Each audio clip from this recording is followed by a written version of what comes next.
Okay, so way back in the day when people read physical copies of books and you actually had to put finger to paper in order to turn the page, yeah, I know, it's probably shocking to all you young whippersnappers out there with your ebooks and Kindles. I used to love reading cartoon books, and by far my most favorite was always Big Nate. The situations he ran into were so witty and relatable, and 9 times out of 10, if sarcasm is a character's defining trait, I'm probably going to really like them. So when I heard about the announcement of a Big Nate series, I was really excited.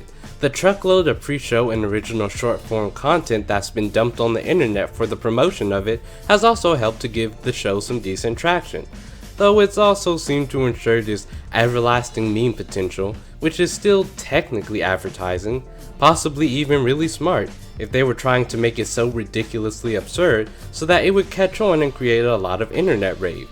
Or did the writers think that it was genuinely funny on the most basic level and it would draw in people regardless? The answer of either I truly do not know. But after watching several episodes of the show, it became enormously clear that the show's main source of comedy is cringe humor. The show's attempts at comedy range from juvenile to clever to downright bizarre. It is an extremely silly show, and based off of that one aspect alone, it does a good enough job. Even if this isn't exactly my first choice of comedy, that of course being clever exchanges and conversational humor. Now as far as the more weird and cringy aspects, most of which you've probably already seen, is passable.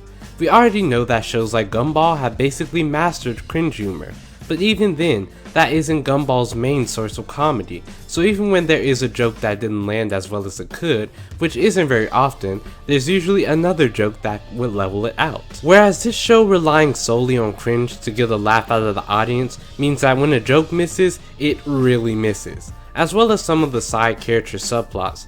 Like there's an episode where the dad has a fear of public restrooms that he must overcome, which does actually lead to some very funny moments, but how it all plays out is just really weird. Like we even see the sister put a camera in the bathroom just to try and find out what her dad's fear is. Yeah, nothing strange about that. Now that I'm thinking about it, a lot of this show is a mixed bag, like the animation. The coloring and even character designs do look very well realized. I even like how the lighting for the school looks very dark and unpleasant, to represent how unfun school is for the students.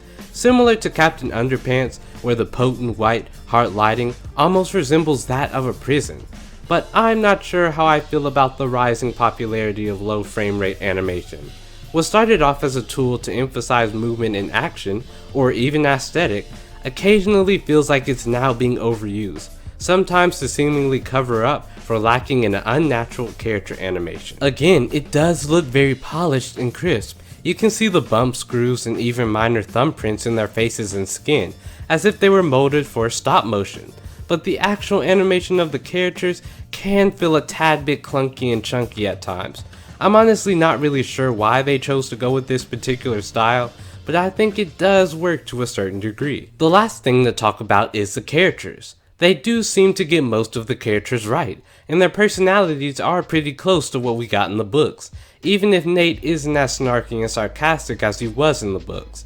His character is still pretty likable. And then there's the voices, which, okay, so I'm not really a big fan of adults playing children, like ever. It sometimes throws me off and becomes really distracting, and unfortunately here, it's no different. And this isn't to say that any of the voices here are bad. In fact, I did like almost all of them. Particularly Dee Dee, Nate's sister Ellen, and even the dad. But when I was reading the books as a child, I imagined all of the characters having kid voices like I did. So it was a bit weird to hear Nate's voice, who I'm still not particularly crazy about. Sorry, the toddler guy. But after watching several episodes, I came to be okay with it. But Teddy's voice? Teddy's voice was what really surprised me. I was always pretty darn confident that Teddy was black, so you can imagine my utter surprise when I saw the casting choices for this show. His voice just really didn't seem to fit him. Besides Randy, of course, which I can only compare to nails on a chalkboard mixed with a dying goose. Just ugh. Alright, I better end this before I go on a rant. So yeah, it's fine. There were a lot of things it could have done better, but as a whole, it actually does a lot of things right.